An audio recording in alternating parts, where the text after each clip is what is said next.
Worked 2 jobs since I was 16, never asked for a dime, and finally bought my first home at 30. A week later, my parents filed a lawsuit claiming the property actually belonged to my younger sister. They thought they could bully me into submission, but they had no idea that the judge's verdict would leave them blushing in shame and financially ruined. My name is Maya, and I am a 30-year-old forensic auditor living in Atlanta. For years, I was the family scapegoat, the one who was too serious, too work-obsessed, and too selfish, while my sister Vanessa was the golden child who could do no wrong. I thought buying my dream home, an $800,000 contemporary build in a quiet upscale neighborhood, would finally earn their respect.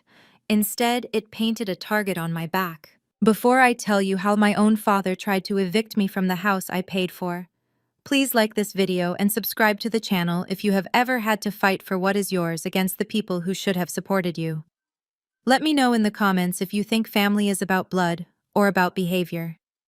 The champagne flutes were catching the late afternoon sun, casting little rainbows across the white marble island of my new kitchen. It was supposed to be a celebration. I had invited about 20 people, mostly colleagues from the firm, and a few close friends from college. The air smelled of expensive vanilla candles and success.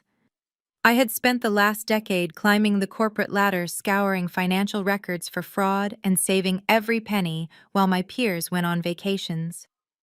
This house, with its floor-to-ceiling windows and oak hardwood floors, was my trophy.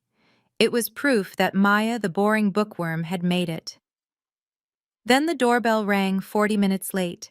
I smoothed down my silk dress and opened the heavy mahogany door. My stomach tightened instantly. My father Desmond stood there wearing his Sunday suit, looking like he was about to deliver a sermon. My mother Shirley was right behind him, clutching her purse with a look of distaste as she scanned my front yard.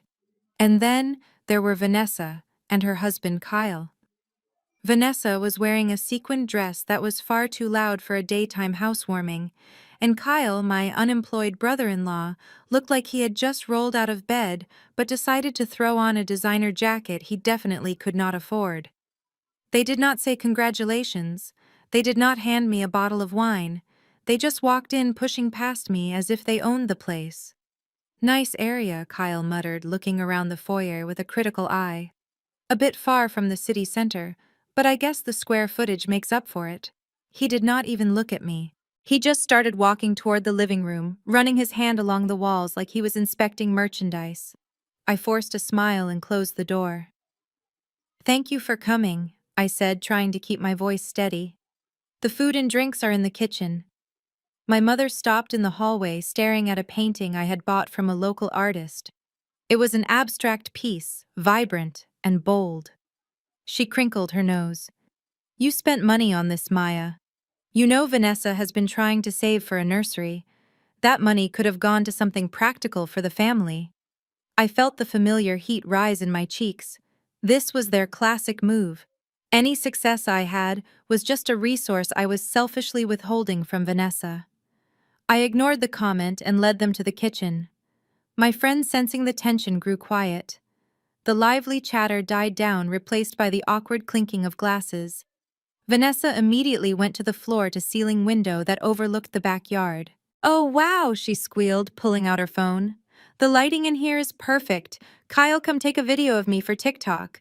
I need to use the hashtag new homeowner." My colleague Sarah raised an eyebrow at me, but I just shook my head. Let them have their moment, I thought. Once they leave, I can go back to enjoying my life. But they did not just take photos. Kyle started pacing the length of the living room, using his feet to measure the distance. He stopped at the wall separating the dining area from the kitchen. "You know what?" he said loudly, his voice carrying over the soft jazz music. "If we knock this wall down, we could open up the flow even more. And that second bedroom downstairs. It is too small for a guest room, but it would be perfect for my home gym. I have been looking for a place to put my weights." I set my glass down a little too hard on the counter. "Excuse me?" I said, walking over to him. "We are not knocking down anything, Kyle. This is my house. And there is no gym. That room is my home office." Kyle chuckled, a condescending sound that made my skin crawl. He looked at my father instead of me. She thinks she needs an office, he said with a smirk. Cute. My father. Desmond stepped forward, clearing his throat. The room went silent. Even my friends stopped pretending to eat appetizers. Maya, he said, his voice booming with that preacher cadence he used to manipulate everyone. Let us not be territorial. Kyle has a vision. You know he has a great eye for potential. You should listen to him. After all, a house this size is too much responsibility for a single woman. You need a man's touch to manage the equity properly. I felt like I had been slapped. The misogyny was expected, but doing it in front of my boss and my peers was a new low. I think it is time for you all to leave, I said, my voice ice cold. I invited you here to share my milestone, not to insult me and redesign my home. Please get out.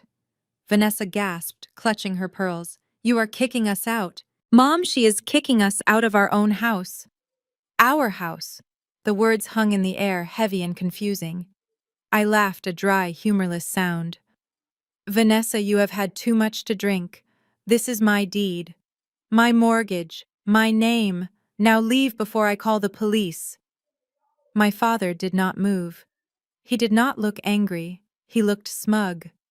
He reached into his jacket pocket and pulled out a thick manila envelope. He tossed it onto the pristine white marble island. It landed with a heavy thud, knocking over a flute of champagne. The liquid spilled, spreading like a golden stain across the stone. But he did not care. We are not going anywhere, Maya, he said calmly. And neither are you. At least not until you sign the transfer papers. I stared at the envelope. What is this? It is a copy of the lawsuit we filed this morning, my mother piped up, stepping closer to Vanessa, as if to protect her from me. We tried to do this the nice way, Maya. We asked you to share, but you have always been greedy, so now we are letting the law handle it.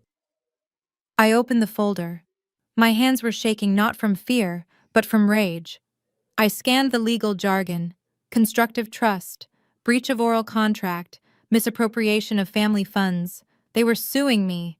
My own parents were suing me for the house I had just bought, claiming that the down payment money was actually theirs, and that I was merely holding the title in trust for Vanessa because her credit score was too low to qualify. It was a lie. A complete fabrication. Every dollar in that down payment came from my bonuses and my savings. This is insanity, I whispered, looking up at them. You know this is a lie. I can prove every cent came from my accounts. Kyle stepped forward, picking up a shrimp from a tray and eating it casually. Can you? He asked. Because Shirley and Desmond are ready to testify under oath that they gave you cash. A lot of cash. And in a family dispute, who is a jury going to believe? The loving parents trying to help their struggling younger daughter, or the cold corporate shark who threw her family out on the street? Suddenly, a heavy knock echoed through the house. It was not a guest. It was a sharp, authoritative pound that signaled trouble. Every head turned toward the front door. Through the frosted glass, I could see the outline of a uniform. My father smiled.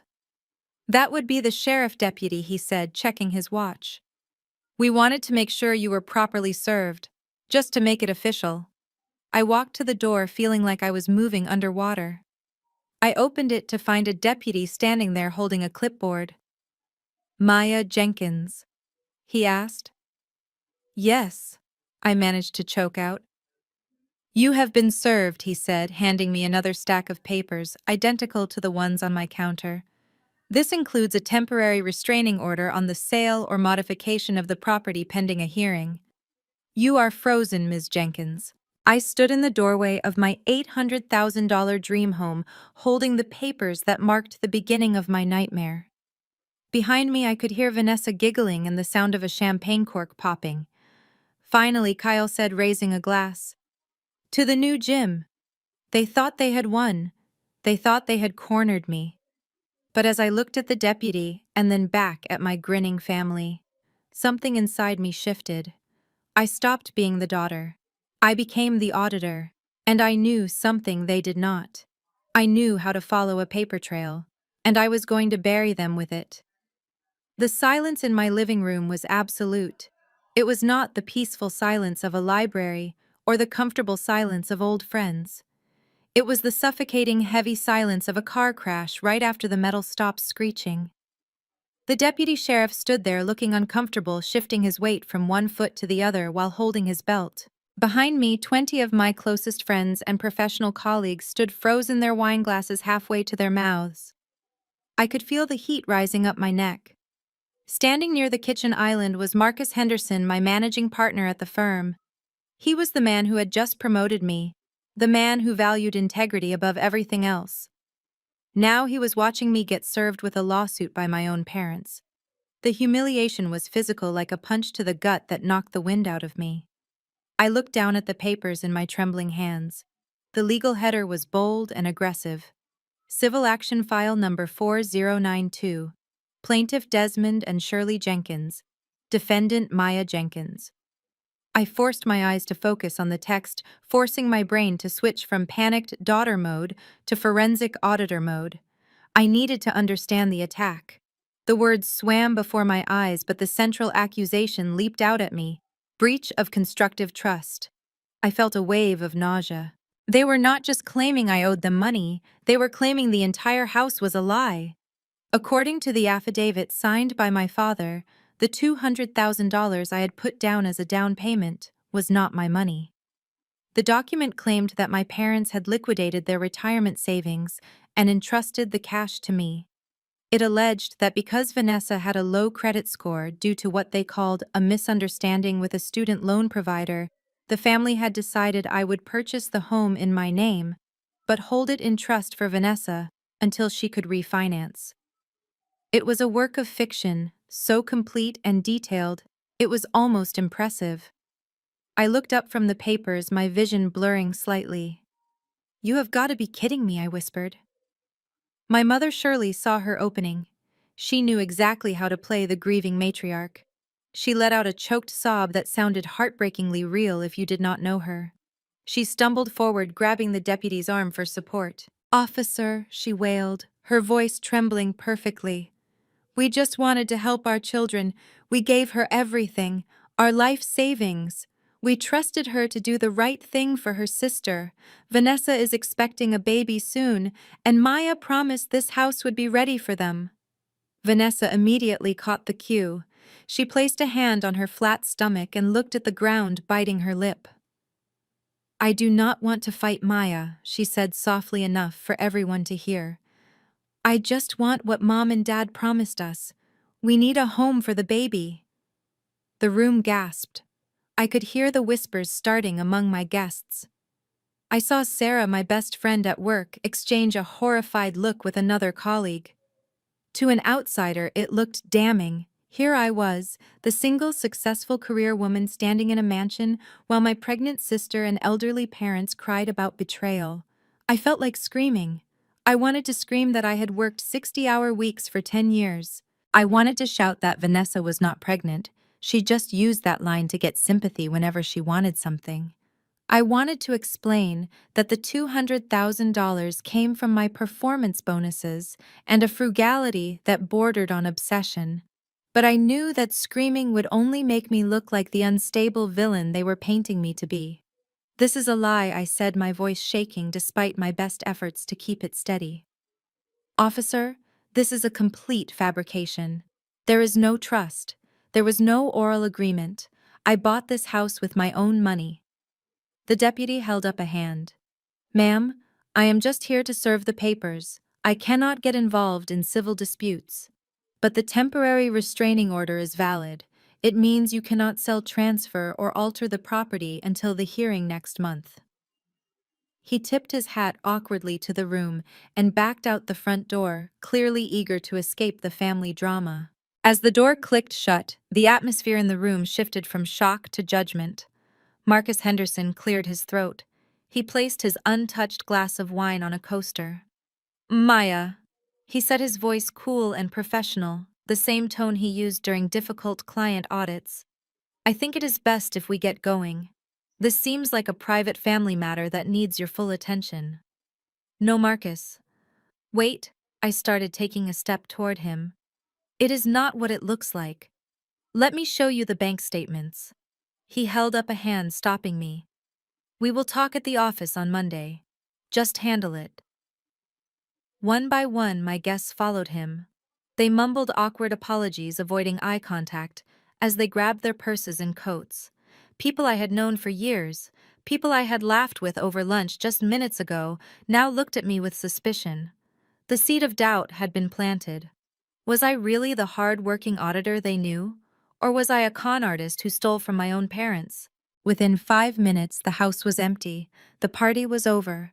The only people left were the 4 people who had ruined it. As soon as the last car pulled out of the driveway, my mother's sobbing stopped instantly. She straightened her dress and brushed a piece of imaginary lint off her shoulder. She looked around the empty living room with a satisfied expression. "Well, that went better than expected," she said, her voice completely normal now. "I did not think the boss would leave so quickly." "That might be a problem for your career, Maya. Maybe you should resign before they fire you. It would look better on your resume." I stared at her, unable to comprehend the level of malice. "You just destroyed my reputation," I whispered. "Why are you doing this?" My father walked over to the kitchen island and picked up the bottle of champagne I had opened. He poured himself a glass, ignoring the mess he had made earlier. "We are teaching you a lesson about family responsibility, Maya," he said, taking a sip. "You have had it too easy. You sit in your ivory tower making all this money while your sister struggles. It is not biblical. To whom much is given, much is expected. We are simply correcting the balance." Vanessa was already walking toward the stairs, her heels clicking on the hardwood. "I am going to pick out the master bedroom," she announced. "Kyle, bring the bags from the car." "Since the judge said we cannot alter the property, we might as well stay here to make sure you do not damage our investment." "You are not staying here," I snapped, blocking the stairs. "This is my house.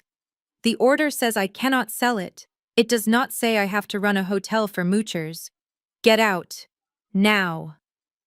Kyle stepped in front of me. He was taller than me, and he used his height to intimidate. He leaned down, his breath smelling of stale coffee and cigarettes. "Careful, Maya," he murmured. "You do not want to violate a court order. If you kick us out, we will tell the judge you are denying the beneficiaries access to the trust property. Do you really want to explain that to a judge after your boss just walked out on you?" I stood my ground, but I could feel the walls closing in. They had planned this perfectly. They knew I played by the rules. They knew I respected the law, and they were using the law to suffocate me. My mother walked over and patted my cheek. Her hand felt cold. "Don't be selfish, dear. We are doing this for your own good. You need to learn that you cannot just leave your family behind because you got a fancy degree. Now go make up the guest room in the basement. That will be your space. Vanessa and Kyle need the master suite, and your father and I will take the guest room on the main floor." I looked at them. My father drinking my champagne, my sister claiming my bedroom, my mother organizing my house. They looked at me with zero remorse. To them, I was not a person. I was an ATM machine that had malfunctioned, and they were just kicking it until it dispensed cash again. I turned to Kyle, who was still blocking my path. His face was inches from mine. He had a smirk that made my blood boil. It was the smirk of a mediocre man who had never worked hard for anything in his life, but felt entitled to everything. He leaned in closer, dropping his voice to a whisper so the others would not hear. "You can fight this all you want, Maya," he said softly. "You can hire lawyers. You can show your spreadsheets. But look at the reality. You are a single black woman with a chip on her shoulder. We are a loving religious family trying to help a young couple start a life." He paused, letting his eyes roam over the expensive fixtures of my foyer before meeting my gaze again. "Let's be real, Maya. No jury in Georgia is going to believe you bought a place like this on your own. People like you don't get houses like this without stealing it from someone. So why don't you just give up and sign the papers? It will be less painful for everyone." The racism and misogyny in his words were not surprising, but they cut deep. He was using the very stereotypes I had spent my whole life fighting against. He was banking on the system being biased. He was betting on my silence. I looked at him, and for the first time that afternoon, I did not feel like crying. I felt a cold, hard resolve settling in my chest. It was the same feeling I got when I found a discrepancy in a ledger. The feeling that something was wrong, and I was the only one who could fix it. I stepped back, creating distance between us. "Get out," I said quietly. Kyle laughed. "Or what?" I pulled out my phone. "Or I call the sheriff deputy back. The order prevents me from selling the house. It does not give you residency rights. You are trespassing.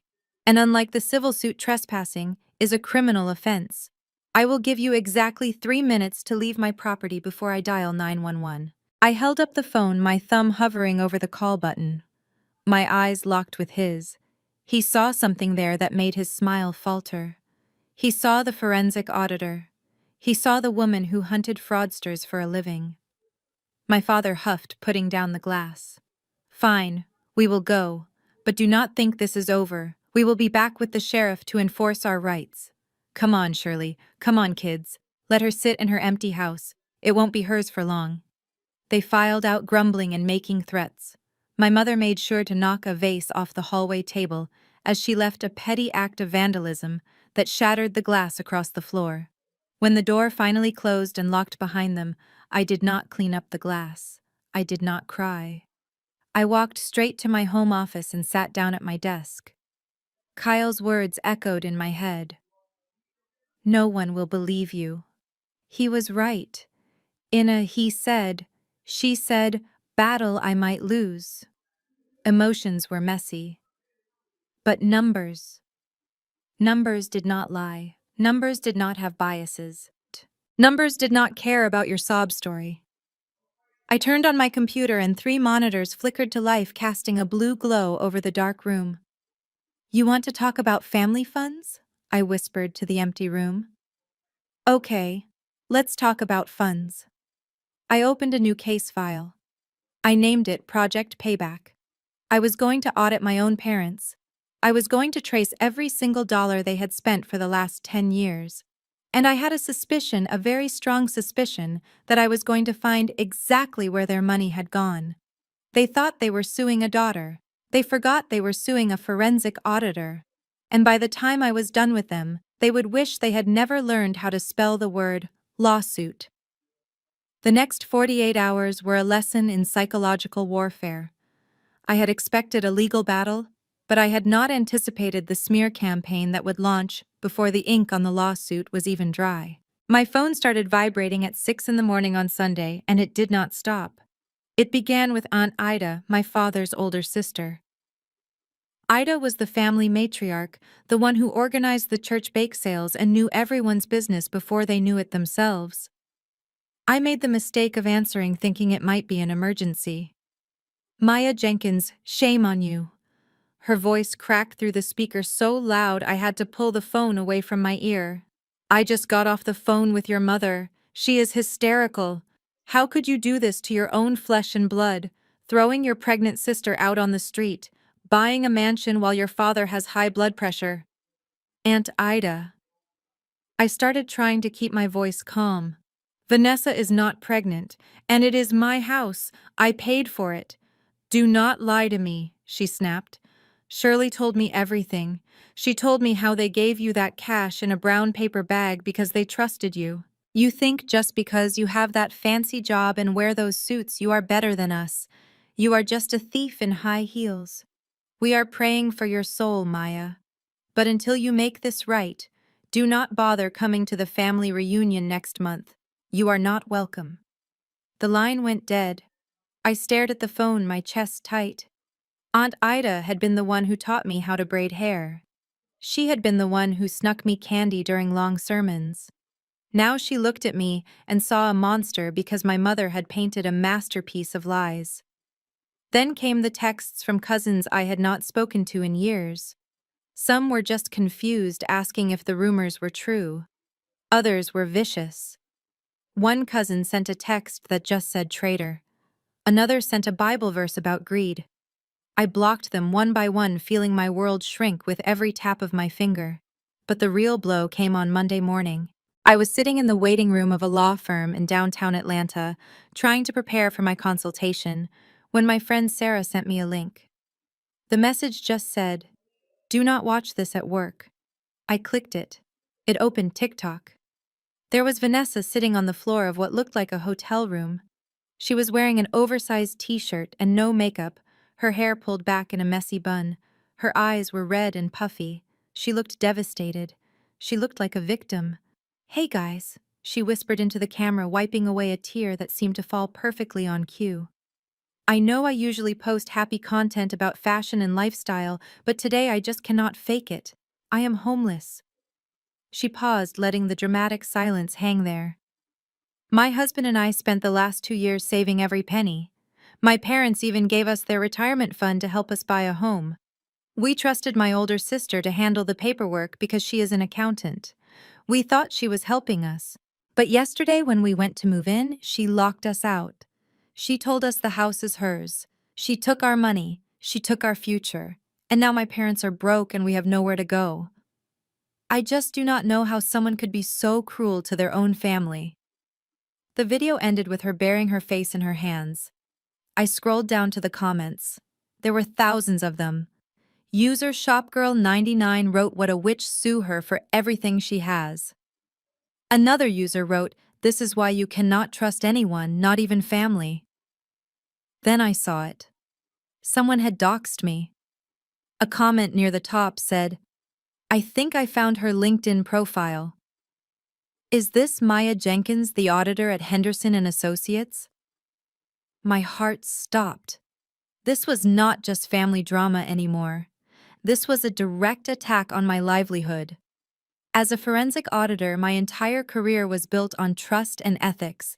If I was labeled a thief and a fraudster, I would lose my license. I would lose everything. "Ms. Jenkins," I jumped, dropping my phone. A paralegal was standing in the doorway holding a file. "Mr. Davis will see you now." I walked into the office of Marcus Davis, one of the most aggressive estate litigators in Atlanta. His office was all dark wood and leather, the kind of room designed to intimidate opponents. He did not smile when I sat down. He just pointed to the lawsuit I had placed on his desk. "I read the filing," he said, leaning back in his chair. "And I watched the TikTok video your sister posted. It has 2 million views as of this morning." I felt sick. 2 million people thought I was a criminal. "Mr. Davis." "I did not steal anything," I said, my voice firm. "I have the bank records. I have the wire transfer receipts. Every cent came from my accounts." "My parents are lying." He nodded slowly, steepling his fingers. "I believe you, Maya. The paperwork looks solid on your end. But you need to understand something about the Georgia court system. This is a domestic dispute. It is messy." He stood up and walked to the window, looking out over the city. "Here is the problem," he continued. "They are claiming a constructive trust. That means they are arguing that even though your name is on the deed, the intent of the parties was for the property to benefit Vanessa. And judges, they are human. They see an elderly couple crying about their life savings. They see a young woman who claims to be destitute. And then they see you, successful, single, cold, hard facts against warm, emotional lies." "So what are you saying?" I asked. "That I could lose my house because my mother can cry on command?" "I am saying it is not a slam dunk," Davis said, turning back to me. "If this goes to a jury trial, your parents will put on a performance worthy of an Oscar. They will talk about sacrifice. They will talk about how they raised you. And if the jury buys the emotional narrative, they might decide that there was an oral agreement." He leaned across the desk, his eyes serious. "But here's the good news. Liars always leave a trail. If they claim they gave you cash, there has to be a withdrawal somewhere. If they claim they paid for renovations, there have to be receipts. We are going to bury them in discovery. We are going to ask for every bank statement, every tax return, every text message for the last 5 years. He slid a contract across the desk. It will be expensive, and it will be ugly. They will try to destroy your reputation before we even get to court. Can you handle that? I picked up the pen. I thought about Aunt Ida's phone call. I thought about the comments on TikTok calling me a thief. I thought about my father drinking my champagne while he handed me a lawsuit. I have been handling their mess my whole life, I said, signing my name. I am ready to clean it up for good. I left the lawyer's office feeling a strange mix of fear and adrenaline. I had a plan. I had a champion. But the day was not over yet. I drove straight to my house. It was dark by the time I pulled into the driveway. The streetlights cast long shadows across the lawn. I just wanted to go inside, take a hot bath, and forget that my last name was Jenkins. I walked up to the front door, my keys in my hand. I slid the key into the lock, but it stopped halfway. I frowned and wiggled it. It would not go in. I tried to pull it out, but it was stuck. I leaned closer, using the flashlight on my phone. There was a milky white substance oozing out of the keyhole and hardening around the metal. Superglue. Someone had filled the locks with industrial-strength adhesive. I stepped back, staring at the ruined hardware. It was such a petty, childish act of vandalism. It screamed of Kyle. This was his level of intellect. If he could not have the house, he would make sure I could not get into it. Then I saw the note. It was taped to the glass panel of the door right at eye level. It was written on lined notebook paper in thick black marker. The handwriting was jagged and angry. "Give back what you took. We are watching you." A chill went down my spine that had nothing to do with the night air. This was not just a legal battle anymore. They were escalating. They were coming to my home. They were watching my movements. I looked around the dark neighborhood. Was Kyle sitting in a car somewhere watching me struggle with the door? Was my father praying for my downfall while my mother mixed more glue? I did not call a locksmith. Not yet. I took a picture of the lock. I took a picture of the note. I uploaded them directly to the secure drive I shared with my lawyer. Then I walked around to the back of the house. I knew there was a loose panel on the basement window that the inspector had noted, but I had not fixed yet. I pried it open and squeezed through, landing on the concrete floor of the unfinished basement. I was breaking into my own house like a criminal. I climbed the stairs to the main floor, my heart pounding. I checked every room, turning on every light. I wanted to make sure they were not hiding in a closet waiting to ambush me.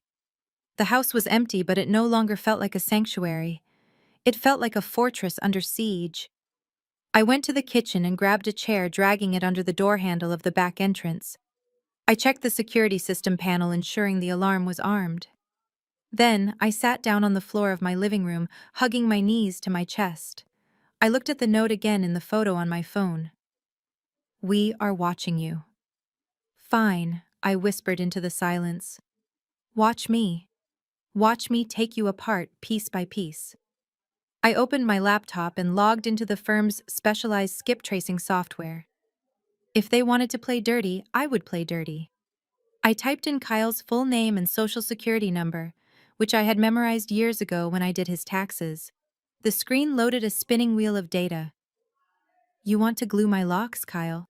I said softly. "Let's see what you are hiding in your closet." The search results popped up, and what I saw made me forget about the glue. It made me forget about the TikTok video. My eyes widened as I scrolled down the list of liens and judgments against my brother-in-law. "Oh, Kyle," I whispered, a cold smile touching my lips for the first time in days. "You did not just glue a lock. You just handed me the key to your destruction." I parked my silver sedan 2 houses down from my childhood home. It was a tactical decision, not a sentimental one. If things went south, I did not want Kyle parking his truck behind me and blocking me in. I checked my purse one last time, ensuring the voice recorder app on my secondary phone was running and the screen was dimmed. Then I took a deep breath and walked toward the house where I had learned that love was conditional. The house looked exactly the same as it had 12 years ago, peeling beige paint, and a lawn that was fighting a losing battle against crabgrass. It was a stark contrast to the immaculate landscaping of the home I had just bought, the home they were trying to steal. As I stepped onto the porch, I remembered the last time I had stood here. I was 18 years old, clutching a garbage bag full of clothes, crying because my father had just changed the locks. I knocked. My mother opened the door almost immediately. She was wearing her church dress, the floral one she wore when she wanted to project the image of a saint. "You came," she said stiffly, stepping back to let me in.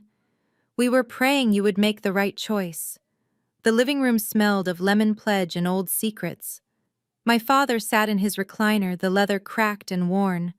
Vanessa was curled up on the sofa, scrolling on her phone, looking bored. Kyle sat on the dining chair backward, his arms resting on the backrest, staring at me like a bouncer at a cheap club.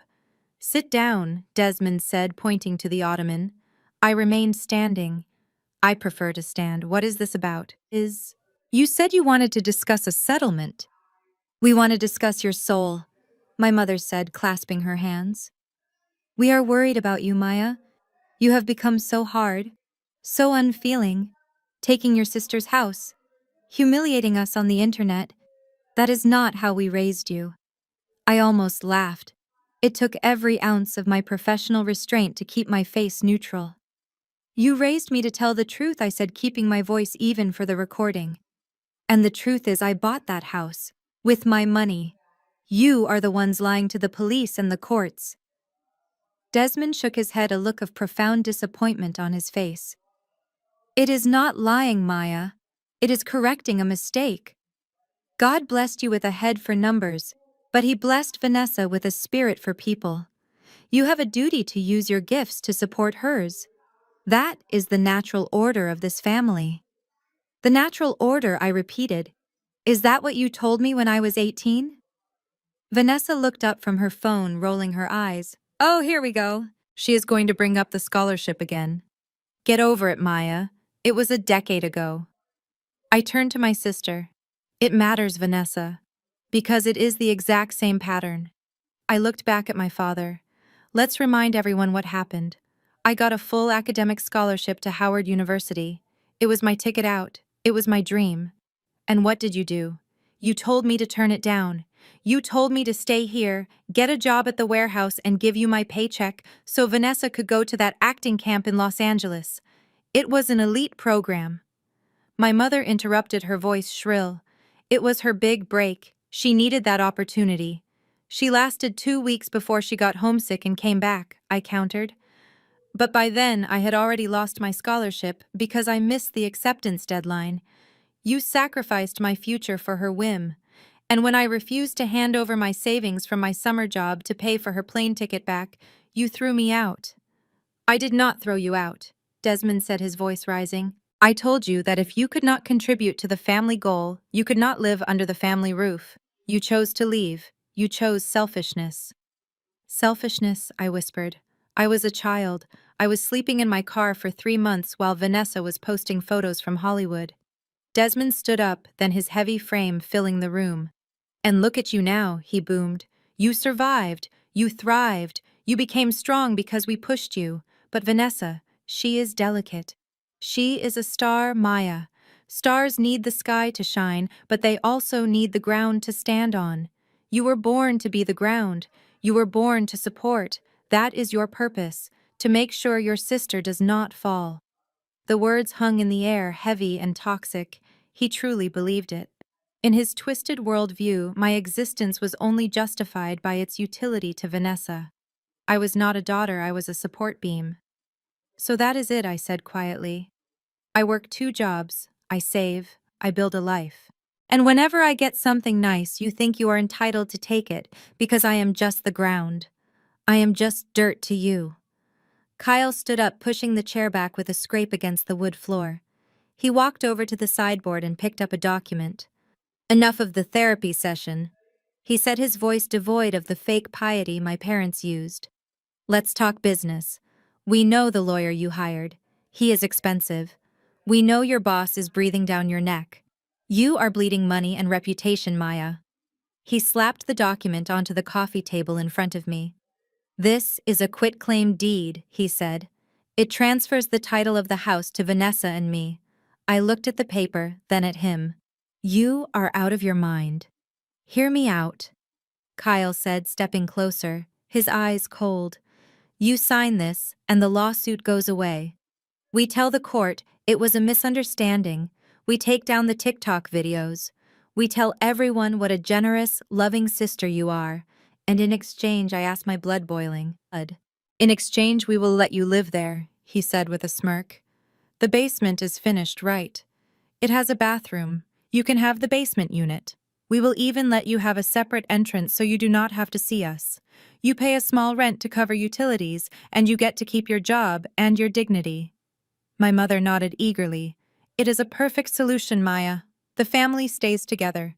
You get a roof over your head, and Vanessa gets the space she needs for the baby. Everyone wins. I looked around the room. I looked at my mother, who saw me as a servant. I looked at my father, who saw me as a tool. I looked at Vanessa, who saw me as a bank.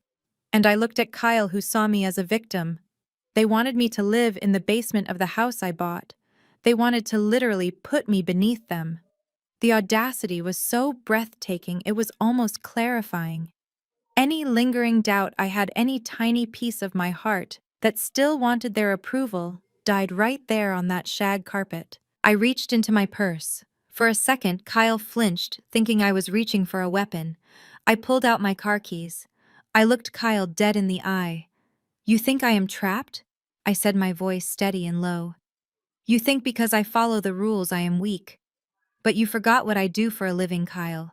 I hunt people who think they are smarter than the system. I walked to the door. I am not signing that deed, I said, turning back to face them one last time. I am not dropping the lawsuit. And I am certainly not living in my own basement like a rat, while you play pretend in my master suite. Maya, come back here. My father shouted, his face turning purple. If you walk out that door, you are dead to us. I opened the door, letting the cool evening air hit my face. I was dead to you the day I was born, I said. I was just too busy trying to buy your love to notice. Kyle lunged forward, grabbing the doorframe. You are making a mistake, he hissed. You are going to lose that house anyway. The court will give it to us, and when they do, I will not even let you sleep on the porch. I looked at him and smiled, a cold, terrifying smile that made him step back. Kyle, I said, soft enough that only he could hear. I would burn that house to the ground and dance on the ashes before I let you spend one night in it. I slammed the door in his face. I walked to my car, my legs shaking not from fear, but from the adrenaline of finally cutting the cord. I sat in the driver's seat and locked the doors. I pulled out the secondary phone and stopped the recording. Save file. I had it all. The admission that they threw me out at 18, the admission that they saw me as a financial resource, the extortion attempt with the quitclaim deed. I started the engine. As I drove away, I saw the living room curtain twitch. They were watching me leave, thinking they had intimidated me, thinking I was running away to cry. They had no idea that I was driving straight to my lawyer's office to upload the evidence that would destroy them. The audit was officially open, and I was about to close their accounts permanently. The walk to Marcus Henderson's corner office felt like a march to the gallows. Usually the glass-walled corridor of Henderson and Associates was my runway, a place where I felt powerful and respected. But today the atmosphere was different. As I passed the cubicles of junior associates, conversations stopped abruptly. I saw heads turn away. I saw the quick glances at computer screens that were hurriedly minimized. They were watching it. I knew they were watching it. Vanessa's video had not just stayed on TikTok. It had migrated to Twitter and then to LinkedIn, and finally it had landed in the inbox of every partner at my firm. I knocked on the heavy glass door. Come in, Maya. Marcus did not look up from his tablet. He was a man who prided himself on efficiency and optics. He had built this firm from the ground up, serving Atlanta's elite, and his reputation was bulletproof. Until now. I sat down in the leather chair opposite him, clasping my hands to stop them from shaking. Marcus. I can explain? I started, but he held up a hand, silencing me. He turned the tablet around. On the screen, paused in high definition, was my sister's tear-streaked face. The caption read, "Greedy sister stole my baby's home." This has 3 million views, Maya Marcus said, his voice dangerously low.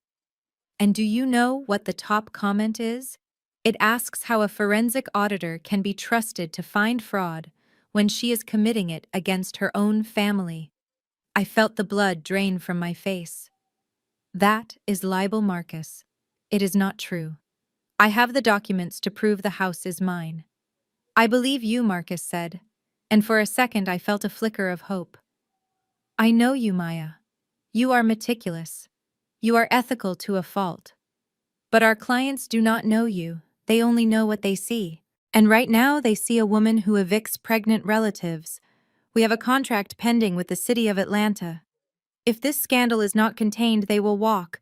We cannot afford the liability of a rogue employee. He leaned forward, his eyes locking onto mine. You are on administrative leave, effective immediately. You have 2 weeks, Maya. 2 weeks to make this go away. If you cannot clear your name publicly and legally by then, do not bother coming back. We will terminate your contract for conduct unbecoming of a senior associate. I walked out of the building carrying a cardboard box with my personal effects, feeling like I was in a bad dream. The sun was shining on Peachtree Street, but my world had turned gray. I had done everything right. I had followed every rule. And yet here I was, unemployed and humiliated, because my family decided to monetize their dysfunction. I sat in my car in the parking garage for a long time, gripping the steering wheel until my knuckles turned white. For years I had played the role of the dutiful daughter. I had taken the high road. I had turned the other cheek. When they made snide comments, I smiled. When they asked for money, I gave it. When they sued me, I tried to handle it quietly. But as I looked at the cardboard box on the passenger seat, something inside me snapped. The high road had led me off a cliff. The high road had cost me my job. I wiped a single tear from my cheek and looked at my reflection in the rearview mirror. The sad, scared daughter was gone. In her place was the forensic auditor. If they wanted a war, I would not just fight back, I would nuking them. I drove home with a singular focus. I did not turn on the radio. I did not check my messages. I drove straight to my house, marched down to my home office, and locked the door. My parents had made a critical tactical error. They had forgotten that for the last 7 years, I was the one who prepared their tax returns. I was the one who helped them refinance their old mortgage. I was the one who set up their retirement accounts. They thought I was just doing them a favor as a daughter. They did not realize that I was also creating a database. I powered up my server. I did not need to hack anything. I had the passwords. They had given them to me years ago because they were too lazy to remember them. I opened the folder labeled Jenkins Family Finances. It contained 7 years of bank statements, credit card bills, and investment reports. I had never looked at them with a critical eye before. I had just plugged the numbers into the tax software and filed the forms. I had assumed that their financial struggles were just due to bad luck or poor budgeting. But now I switched my brain into audit mode. I was looking for patterns. I was looking for the anomaly. I started with the most recent statements. Their checking account was constantly overdrawn. Money came in from my father's pension and it immediately went out to Zelle transfers. I clicked on the recipient details. Vanessa, Vanessa, Vanessa. Hundreds of transfers. $500 for car repairs, $200 for nails, $1,000 for rent. It was a constant hemorrhage of cash flowing from my parents to my sister. But that was not illegal. That was just bad parenting. I needed more. I needed to find the lie that would unravel their lawsuit. They claimed in the court filing that they had given me $200,000 in cash. To have that kind of cash, they would have needed a liquidity event, a sale of an asset, a withdrawal from a retirement fund, an inheritance. I went back 3 years. Nothing. Their savings account never rose above $5,000. I went back 4 years. Still nothing. Just a steady decline into debt. I rubbed my eyes. The screen was blurring. Maybe I was wrong. Maybe they really had stashed cash under a mattress. Then I opened the file for 5 years ago. 2019. I scrolled through the months. January, February, March. Everything looked normal. A modest income, modest expenses. Then I hit May. My breath caught in my throat. On May 15th, 2019, there was a deposit. A massive deposit. $150,000. The transaction code indicated it was a wire transfer from a trust account. The sender was the estate of Eleanor Jenkins, Grandma Eleanor. My heart started pounding against my ribs. Grandma Eleanor had died 6 years ago. She had been the only one in the family who truly understood me. She was a stern, quiet woman who saved every penny she earned as a head nurse. When she died, my parents told me she had left nothing but debt. They told me there was no will. But here was a transfer of $150,000 from her estate to my parents' joint account. I looked at the date again. May 15th, 2019. That date felt familiar. Why did I know that date? I swiveled my chair around and looked at the framed diploma on my wall. I stood up and walked closer to it. Howard University. Conferred upon Maya Jenkins. The date on the diploma was May 18th, 2019. My graduation day. The puzzle pieces slammed together with the force of a physical blow. 3 days before I graduated college, a massive sum of money landed in my parents' account. Money from my grandmother. I rushed back to the computer. I needed to see where that money went. If they had kept it, they could claim that was the cash they gave me for the house. I clicked on the withdrawal history for May 2019. On May 16th, one day after the money arrived, there was a withdrawal. Transfer to V. Jenkins, $50,000. Purchase Mercedes-Benz dealership, $45,000. Cash withdrawal, $20,000. Payment to Carnival Cruise Line, $10,000. They had blown it. They had burned through almost the entire inheritance in 2 weeks. They bought Vanessa a new car. They went on a luxury cruise. They took out cash. But that was not the smoking gun. The smoking gun was the source. I opened a new tab and logged into the probate court records database. It was public record, but you had to know what to search for. I typed in Eleanor Jenkins. The file loaded. Last will and testament. I downloaded the PDF. My hands were trembling so hard I could barely control the mouse. I scrolled to the distribution clause. Article 4. I hereby leave the entirety of my savings and the proceeds from the sale of my land in Alabama to my granddaughter Maya Jenkins to be held in trust until she graduates from university or turns 25, whichever comes first. I gasped aloud in the empty room. The room spun. It was my money. All of it. The $150,000. It was never theirs. Grandma Eleanor had left it to me. She wanted me to have a start in life. She wanted me to have a down payment for a house. My parents had forged my signature. They had accessed the trust. They had stolen my inheritance 3 days before I walked across the stage to get my degree. And instead of giving it to me, they gave it to Vanessa for a car and went on a cruise while I was working double shifts at a diner to pay off my student loans. I stared at the screen, tears streaming down my face. Not tears of sadness. Tears of pure, white-hot clarity. They accused me of stealing their money to buy this house. But the reality was, they had stolen my money to buy their lifestyle. I picked up my phone and dialed Marcus Davis, my lawyer. It was almost midnight, but I knew he would answer. Maya.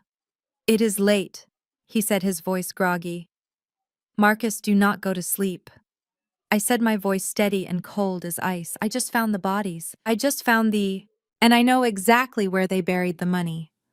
I looked at the screen one last time at the date, May 15th, 2019.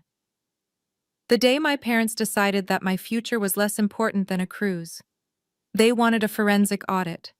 They wanted to talk about who owned what. Well, Mom and Dad, I thought printing the documents. You are about to get exactly what you asked for, and it is going to cost you a lot more than a house. The discovery of the stolen inheritance was the fuel, but I still needed the match to burn their lies to the ground. I knew my parents had taken my money years ago, but that did not explain their desperation right now. Why sue me for the house this specific week? Why the rush to get a judgment? Why was Kyle risking a felony charge for breaking and entering to change my locks? Greed is a powerful motivator, but fear is a frantic one, and my family was acting frantic. I needed eyes on the ground. I could trace wire transfers from my laptop, but I could not see who Kyle was meeting in dark parking lots. I picked up my phone and dialed Dante. Dante was a former Atlanta police detective who had pivoted to private investigation after he realized corporate clients paid better than the city.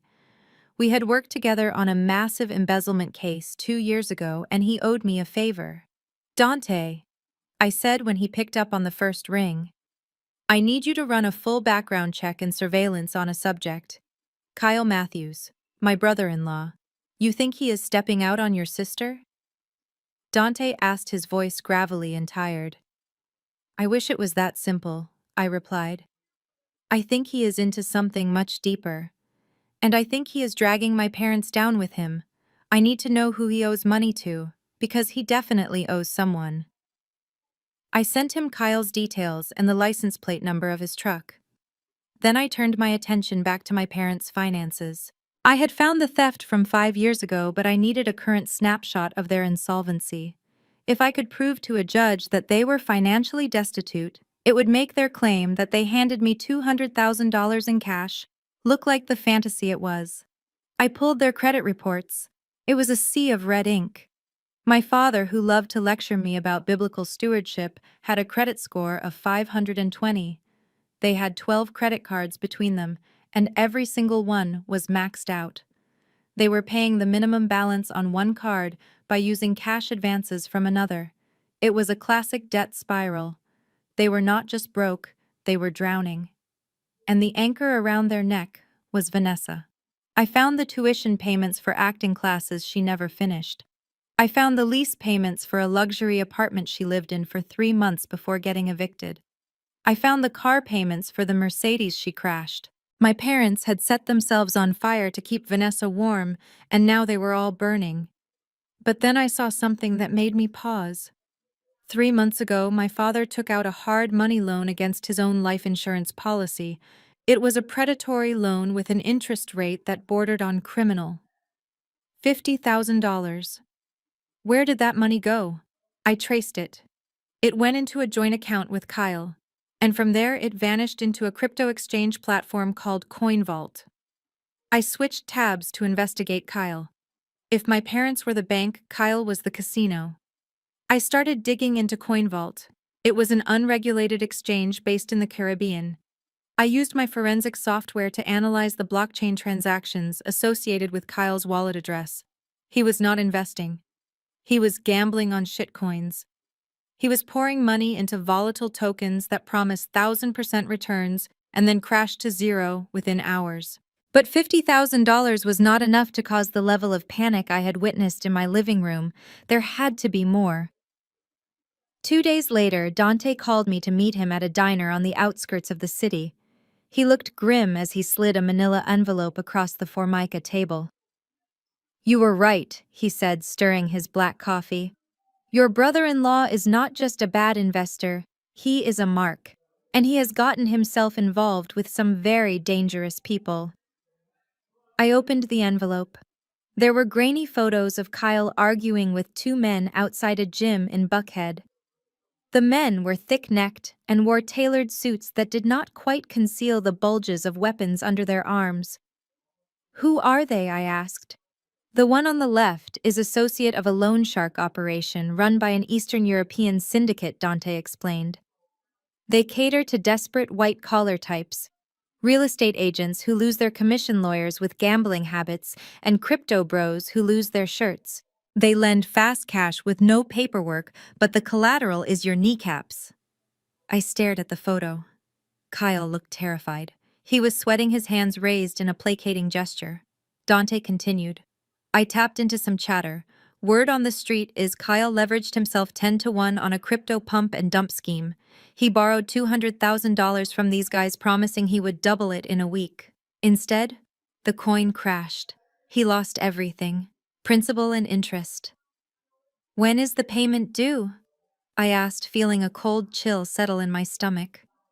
Last Tuesday, Dante said. He missed it. That is why they cornered him at the gym. They gave him a grace period of 2 weeks because he told them he had a liquidity event coming up. He told them he had a luxury property he was about to flip. The house. The realization hit me like a physical blow. The puzzle was complete. This was never about Vanessa having a nursery. This was never about my parents wanting to help their favorite daughter. They were suing me for the house because Kyle needed an asset to mortgage immediately. He needed to pull $200,000 of equity out of my home to pay back the loan sharks before they hurt him. My parents knew. They had to know. That was why they were so desperate. They were not just trying to steal my property, they were trying to save Kyle's life, and they were willing to sacrifice me to do it. I looked at Dante. Does he have any other way to pay? No, Dante said, shaking his head. He is tapped out. His credit is shot. Your sister has no income. Your parents are bled dry. You are the piggy bank Maya. You are the only one with a clean asset. If they get that judge to sign the order transferring title to them, they will have a hard money lender ready to write a check against the equity within 24 hours. And then what happens when they cannot pay the mortgage? I asked, knowing the answer. Then the bank forecloses, Dante said, shrugging. They lose the house anyway. But Kyle keeps his legs, and you are left with nothing. I paid Dante and walked back to my car. I felt a strange sense of calm. The confusion was gone. The hurt was gone. All that was left was the cold, hard logic of the audit. I understood the motive now. It was a rescue mission. They were cannibalizing one child to save the other's husband. I sat in my car and looked at the photo of Kyle cowering before the loan sharks. I almost felt sorry for him. Almost. But then I remembered the smirk on his face when he told me to live in the basement. I remembered the super glue in my locks. I remembered the millions of strangers calling me a thief on the internet. He had made a deal with the devil, and now he wanted to pay the debt with my soul. I picked up my phone and called my lawyer. Marcus, I said. I have the motive, and it is going to blow the roof off that courtroom. Get the subpoena ready for CoinVault, and get me a list of every hard money lender in Atlanta. We are going to prove that they do not want a home. They want a getaway car. I started the engine. The time for defense was over. I was going to walk into that courtroom not just as a defendant, but as a prosecutor. I was going to expose the rot at the center of my family. And I was going to make sure that when the dust settled, the only people paying for Kyle's mistakes were the ones who made them. The drive home felt different. The fear of losing my house had been replaced by the certainty of victory. I was not just fighting for bricks and mortar anymore. I was fighting for the truth. I pulled into my driveway and looked at the beautiful home I had worked so hard for. They wanted to turn it into a poker chip. They wanted to cash it in to cover a gambling debt. Over my dead body. I walked inside and went straight to the kitchen. I poured myself a glass of wine and sat at the island, the same island where my father had slapped down the lawsuit. I toasted the empty room. Good luck, Kyle, I whispered. You are going to need it. Because the loan sharks are the least of your problems now. You are dealing with me. The notification from my lawyer, Marcus, arrived at 7 in the morning while I was drinking my second cup of coffee. The subject line was simply, urgent new evidence. My stomach did not just drop, it plummeted. In the legal world, urgent usually meant bad news. I clicked the attachment. It was a PDF document labeled Defendant's Promissory Note. I opened it, and the room seemed to tilt on its axis. It was a single-page document dated 6 months ago. The text was simple and devastating. It stated, I, Maya Jenkins, acknowledge that the property located at 42 Oak Creek Drive is being held in my name solely for the benefit of Vanessa Jenkins, and that I contributed no personal funds to the purchase. It went on to say that I agreed to transfer the title upon request. And there at the bottom of the page in blue ink was my signature. I stared at it until my eyes watered. It was my loop on the M. It was my sharp slant on the J. It was undeniably my handwriting. My phone rang. It was Marcus. "Maya," he said, his voice serious. "You told me there was no written agreement. You told me you never signed anything." "I did not sign this, Marcus," I shouted, jumping up from my chair. "I have never seen this document in my life. I would never sign something like this. It is a lie." "It looks like your signature," Maya Marcus said gently. "And if they present this to the judge, we are done. This overrides all the bank statements. This is a confession." I hung up the phone and paced around my home office. My hands were shaking. I felt like I was losing my mind. Was it possible that I had signed something while I was tired? Had they slipped a paper in front of me during a family dinner? No. I read everything. I was an auditor. I did not sign birthday cards without checking the date. I went back to the computer and zoomed in on the signature. It looked perfect. Too perfect. I took a deep breath. "Okay, Maya," I told myself. "Stop panicking. Start analyzing." I downloaded the high-resolution version of the file. I opened it in my forensic image analysis software, the same program I used to detect altered invoices for Fortune 500 companies. I turned off the lights in the room so there would be no glare on my monitors. I selected the area around the signature and increased the magnification to 400%. At first glance, it looked solid, but as I went deeper, pushing it to 800%, I saw it. In the digital world, everything is made of pixels. When you scan a document, the pixels form a uniform pattern. But when you paste an image on top of another image, the pixels do not always line up. The resolution is often slightly different. I toggled the filter to show compression artifacts. There it was, a faint ghostly halo around the blue ink of my signature. The white paper texture immediately surrounding my name was slightly smoother than the grain of the rest of the page. It was subtle. To the naked eye, it was invisible. But to the software, it was a glaring red flag. This was not a wet signature. This was a digital copy-paste job. They had taken a scan of my signature from another document and photoshopped it onto this fake promissory note. My fear evaporated, replaced by a cold, hard fury. They were not just lying now. They were manufacturing evidence. They were committing forgery. But to prove it in court, I needed the original. I needed to find the source document they had stolen my signature from. I closed my eyes, trying to visualize the slant of that specific signature. It was casual, not my formal business signature. The loop on the Y was wide and friendly. It looked like the way I signed things for friends or family. When was the last time I wrote something for them? I remembered 3 years ago, my father's 60th birthday. We were still on speaking terms then, barely. I had bought him a watch and I had written a heartfelt card. I remembered trying to be the good daughter, trying to bridge the gap between us. I spun my chair around and looked at the wall of hard drives on my shelf. I was obsessive about digital archiving. I scanned every check I wrote, every letter I sent, every tax document I filed. It was a habit born from a lifetime of being gaslit. I learned early that if I did not have proof, my parents would rewrite history. I plugged in the drive labeled Personal Archives 2021. I searched for the folder Dad Birthday 60. There were 2 files. One was a photo of the watch. The other was a scan of the card. I opened the image of the card.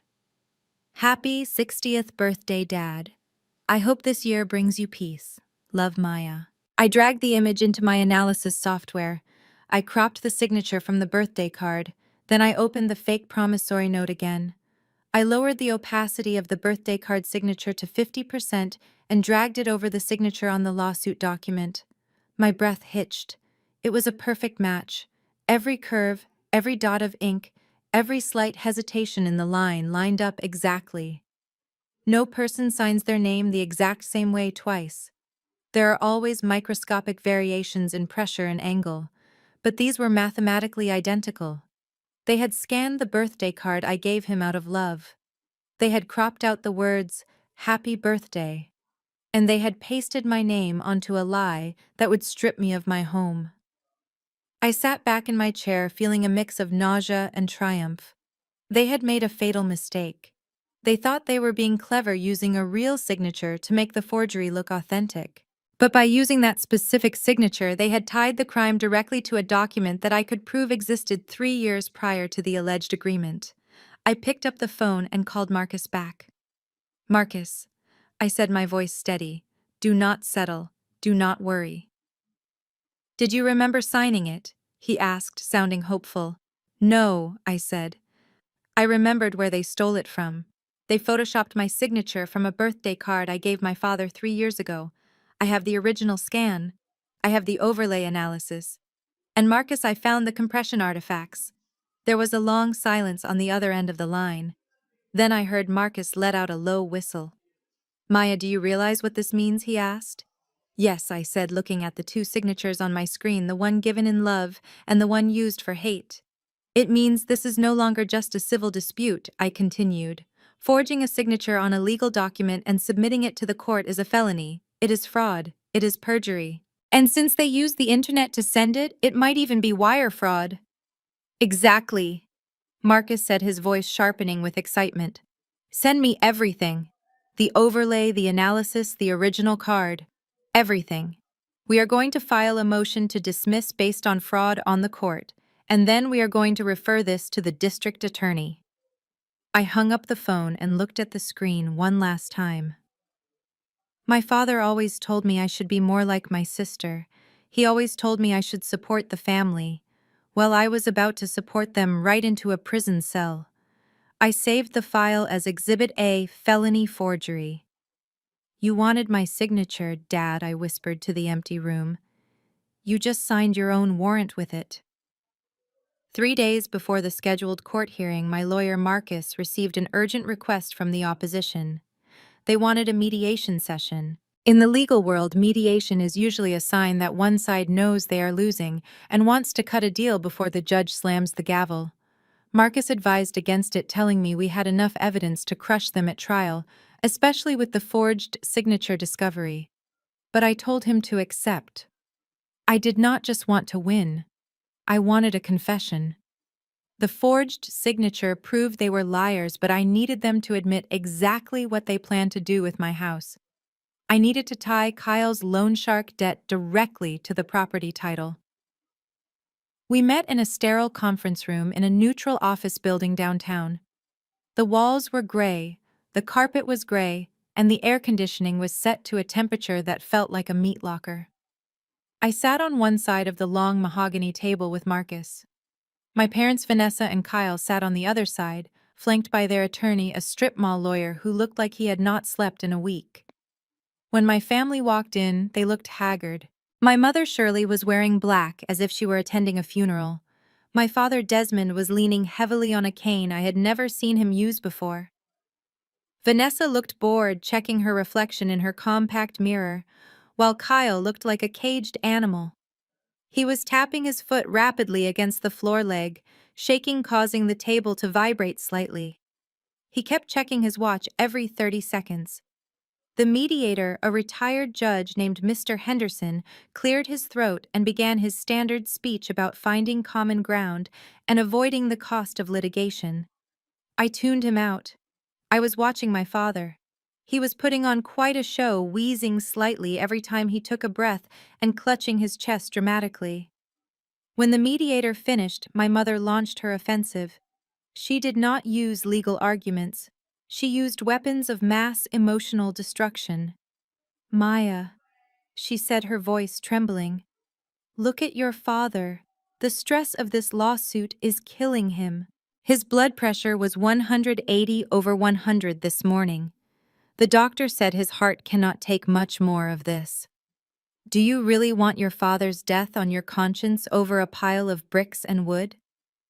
I watched her wipe away tears with a lace handkerchief. It was a masterful performance. If I did not know about the $150,000 she stole from me, I might have felt a twinge of guilt. But now all I saw was a predator using pity as camouflage. I decided to play along. I needed them to think I was breaking. I needed them to think the guilt trip was working. I lowered my head, letting my shoulders slump. Is he really that sick? I asked, keeping my voice small and uncertain. My father let out a ragged cough. It is not just the sickness, Maya, he rasped. It is the heartbreak. To be sued by my own daughter, to be thrown out of the house I helped pay for.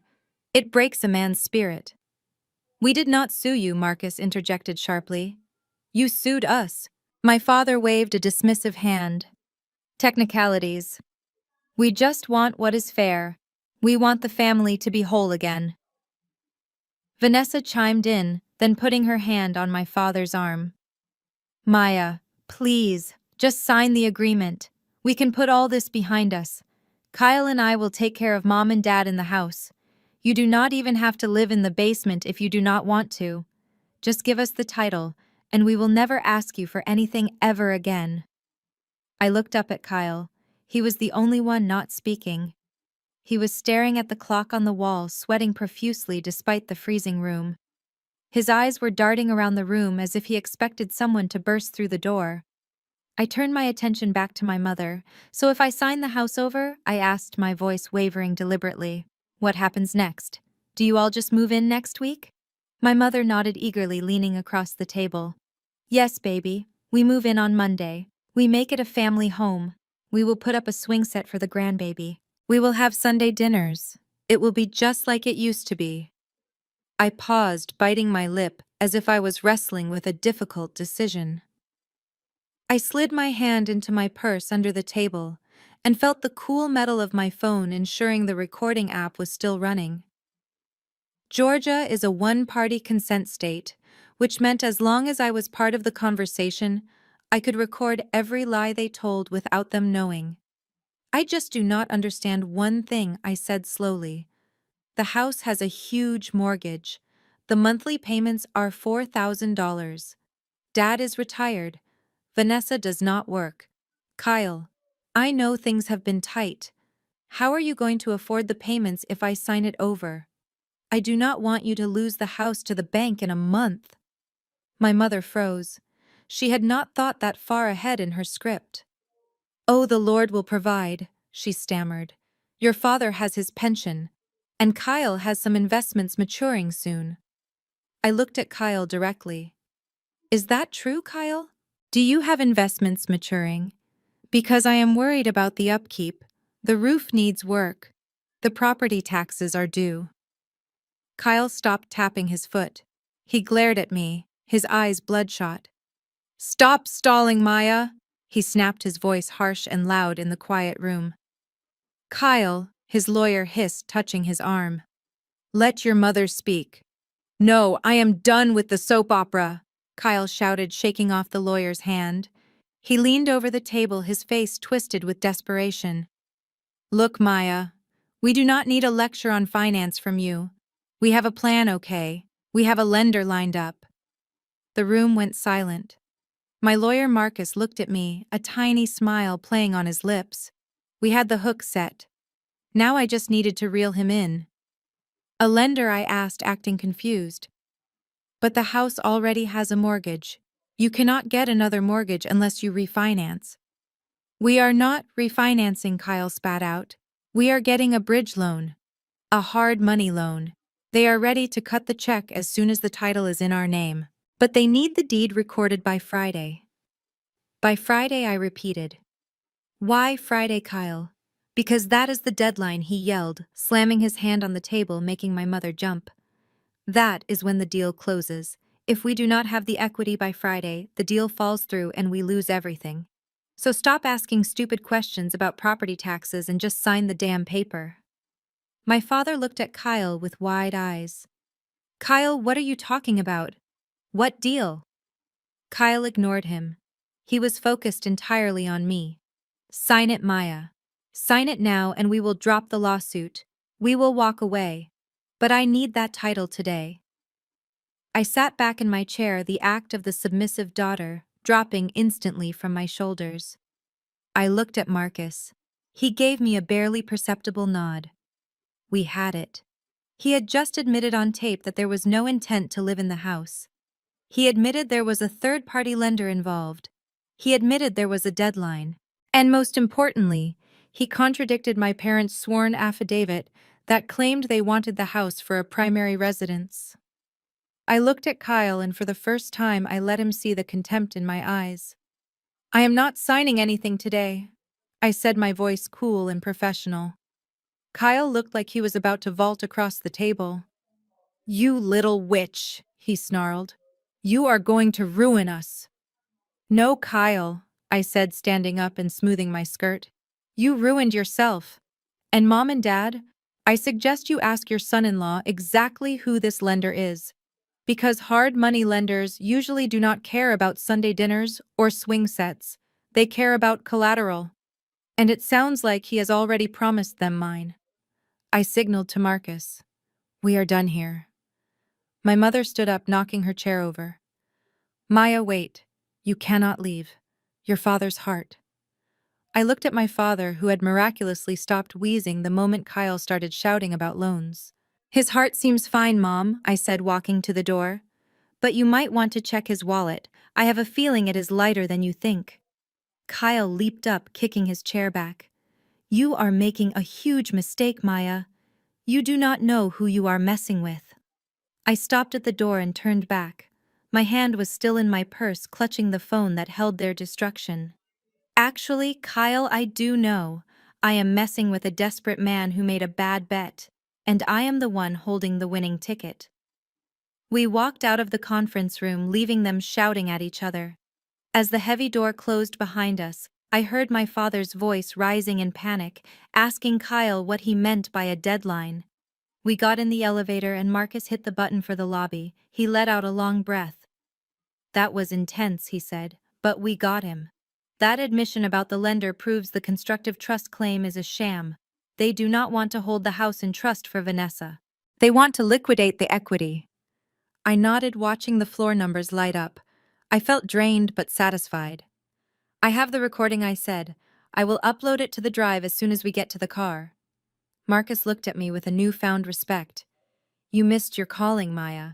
You should have been a trial lawyer. The way you played them. That was brutal." "It was not brutal, Marcus," I said, stepping out into the lobby. "It was an audit, and the books are finely balanced."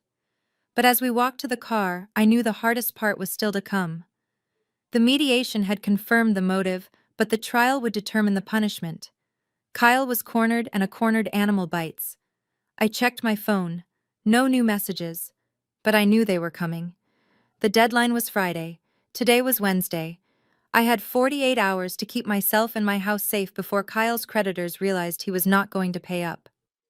I got into my car and locked the doors immediately. I checked the rearview mirror. No black trucks, no guys in suits, just the busy Atlanta traffic. I was safe for now. But I knew that Friday was going to be a reckoning. Not just for Kyle, but for the parents who had enabled him. They had chosen the wolf over the shepherd. And now the wolf was hungry. The 48 hours following the mediation were the quietest of my life. I stopped answering my phone. I stopped replying to the barrage of text messages from my mother. I even stopped checking the neighborhood app to see if Kyle was driving past my house. To my family, my silence must have looked like surrender. They likely imagined me curled up in a ball in my bedroom, crying over the inevitable loss of my home. They interpreted my withdrawal as fear, the natural reaction of a daughter who had finally been broken by the collective weight of her family's disapproval. They were wrong. It was not the silence of a victim.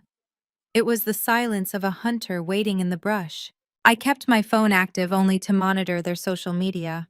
It was pathetic but predictable. On Thursday night, just 24 hours before the hearing, Vanessa posted a series of videos on Instagram. They were at a high-end steakhouse in Buckhead, a place where a single side dish cost more than a tank of gas. The caption read, "Celebrating new chapters and justice served." I watched the video on my computer screen, my face illuminated by the cold blue light. My father was raising a glass of red wine, his face flushed with what looked like victory. My mother was laughing that high-pitched laugh she used when she wanted everyone to look at her. And Vanessa was beaming, talking to the camera about how God always provides for the faithful. But I zoomed in on Kyle. He was sitting at the edge of the frame. He was not eating. He was staring at his phone, his leg bouncing under the table. He looked like a man on death row eating his last meal. He knew what my parents and sister refused to accept. He knew that tomorrow was not a coronation, it was an execution, and he was the one with his head on the block. I closed the browser window. "Enjoy the steak," I whispered. "It is the last expensive meal you will eat for a very long time." I turned my chair around to face my dining room table. It was no longer a place for meals. It had been transformed into a war room. Stacks of paper covered every inch of the mahogany surface. This was my masterpiece. This was the result of 10 years of forensic training applied to the people who raised me. The binder was 3 inches thick. It contained 500 pages of undeniable evidence. I ran my hand over the black cover, feeling the texture of the vinyl. It was heavy. It felt like a weapon. I opened it to the first section labeled "The Theft." It began with a certified copy of my grandmother's will, leaving her estate to me. Next to it were the bank records showing the wire transfer of $150,000 into my parents' joint account. Then came the itemized list of how they spent it: the cruise, the car, the cash withdrawals. I had created a flow chart that tracked every dollar, showing how they drained my inheritance in less than a month. It was a visual representation of their greed, simple enough for a child to understand and damning enough for a judge to convict.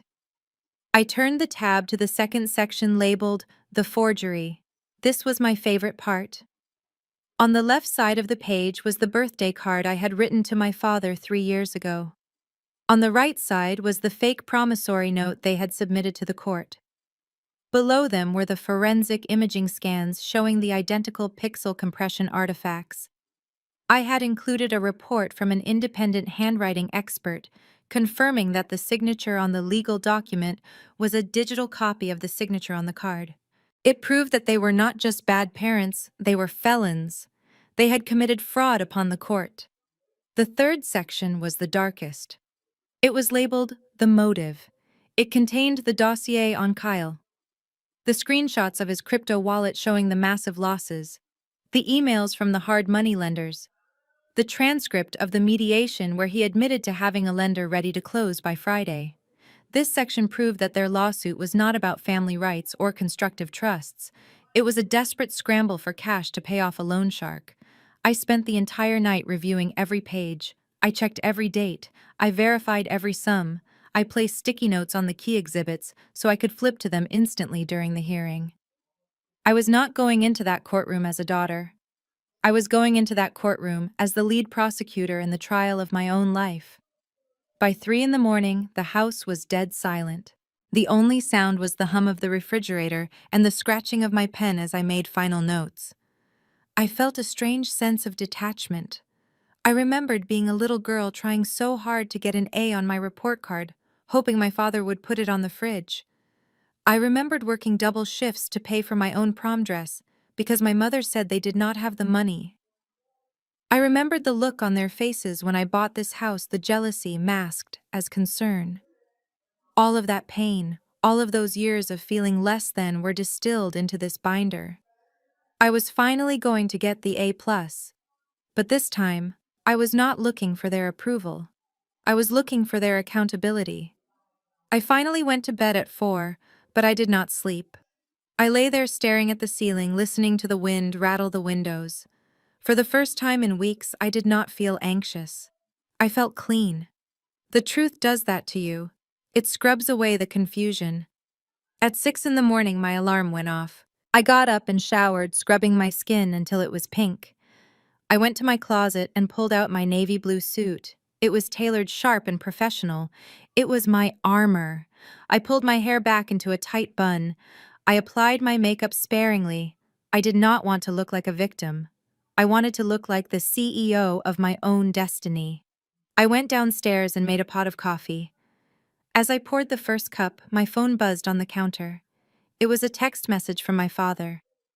I stared at the screen. It was 7 in the morning. He was probably up early preparing for his victory lap. The message was long.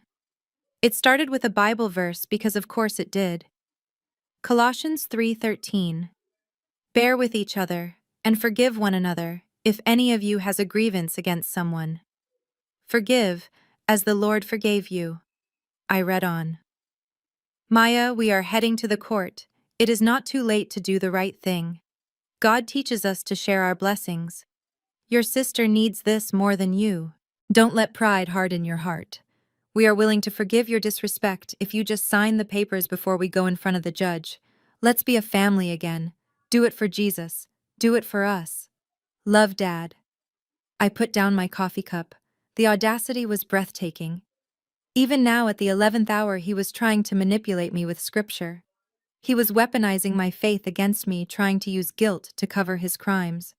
He honestly believed that he could quote a few verses, and I would hand over an $800,000 asset to save his son-in-law's kneecaps. I picked up the phone. My thumb hovered over the keyboard. Part of me wanted to ignore it. Part of me wanted to block him and let the judge do the talking. But the fire inside me, the fire that had been building since they threw that lawsuit on my kitchen island, demanded to be let out. I typed my response slowly, savoring every word. Exodus 20:16. You shall not bear false witness against your neighbor. I hit send. Then I typed one more line, and Ephesians 4:28. Anyone who has been stealing must steal no longer, but must work doing something useful with their own hands. I hit send again. I waited. I saw the 3 little dots appear as he typed a response, then disappear, then appear again. He was flustered. He had no scripture for that. Finally, I sent the closing blow. See you in court, Dad. Make sure Kyle brings his checkbook. He is going to need it. I dropped the phone into my purse. I picked up the heavy black binder. I walked to the front door and unlocked it. The sun was just coming up, casting long golden shadows across my lawn. My house looked beautiful in the morning light. It stood strong and solid, just like me. I walked to my car, my heels clicking rhythmically on the pavement. I did not look back. I did not hesitate. I drove toward the courthouse with the windows down, letting the cool morning air fill my lungs. The silence was over. The storm had arrived. And I was the lightning. The Fulton County Superior Court was a place designed to make you feel small. The ceilings were too high, the benches were too hard, and the air smelled of floor wax and anxiety. I sat next to Marcus, my hands folded perfectly on the table in front of me. I was the picture of corporate composure, but underneath my navy suit my skin felt like it was vibrating. This was it, the culmination of weeks of torment. My parents sat at the plaintiff table to my left. They had dressed the part perfectly. My father wore a cardigan that made him look frail and grandfatherly, completely erasing the image of the man who had screamed at me in the mediation room. My mother was in a modest gray dress clutching a rosary. They looked like the victims of an elder abuse PSA. All rise, the bailiff announced. Judge Regina Harris swept into the room. She was a formidable woman with skin the color of deep mahogany and eyes that looked like they could cut glass. She was known in Atlanta legal circles as a no-nonsense jurist who hated wasting time. She sat down, arranged her robes, and looked over her reading glasses at us. "Counsel, make your opening statements," she said, her voice echoing in the quiet room. Their lawyer, Mr. Gentry, stood up. He was a man with a cheap suit and an expensive smile. He walked to the center of the room and looked directly at Judge Harris. "Your Honor," he began, his voice dripping with sorrow. "This case is not about contracts or deeds. It is about a breach of the most sacred trust that exists, the trust between a parent and a child." I watched him weave his narrative. He painted a picture of my parents as simple, hard-working people who had scraped together their life savings to help their struggling younger daughter. He described me, Maya Jenkins, not as a successful auditor, but as a cold, calculating predator who used her financial literacy to trick her own flesh and blood. He pointed a finger at me. "The defendant used her position of power to exploit the elderly," he said. "She promised to hold this property in trust. She promised to provide a home for her sister. And when the time came to honor that promise, she evicted them. She stole their retirement. She stole their security. And she did it without a shred of remorse. I kept my face neutral, but my jaw ached from clenching it so hard. It was a masterful lie. Then came the main event. Shirley Jenkins took the stand. My mother walked to the witness box, slowly leaning heavily on the railing, as if every step caused her physical pain. She sat down and looked at the judge with wide, watery eyes. Mrs. Jenkins Gentry asked softly, "Can you tell the court about the arrangement you had with your daughter regarding the house on Oak Creek Drive?" My mother took a deep breath, and then the tears started. They were silent at first, just rolling down her cheeks, then turning into soft, ragged sobs. "We just wanted to help Vanessa," she whispered, dabbing her eyes with a lace handkerchief. "Vanessa has had a hard time. She is fragile. Maya has always been the strong one, the successful one." We sat at the kitchen table last Christmas, and Maya took my hand. She looked me in the eye and said, "Mom, give me the money. I will buy the house in my name to protect it, and when Vanessa is ready, I will sign it over. I promise."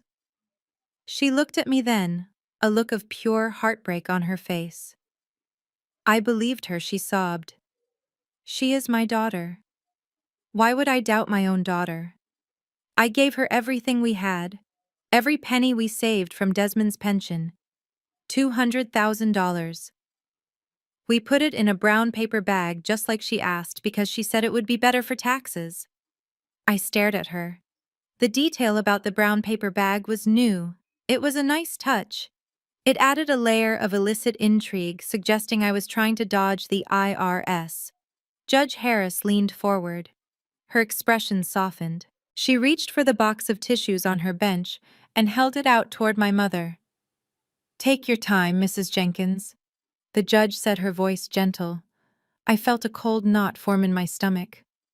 Judge Harris was buying it. She was seeing a grieving mother, not a con artist. In a court of equity where judges have wide discretion to do what feels fair, emotion is a powerful weapon. And my mother was deploying a nuclear warhead of guilt. My mother continued her performance for another 20 minutes. She invented conversations that never happened. She described family dinners where we allegedly toasted to the new house. She claimed I had hugged Vanessa and told her I was so happy to give her this gift.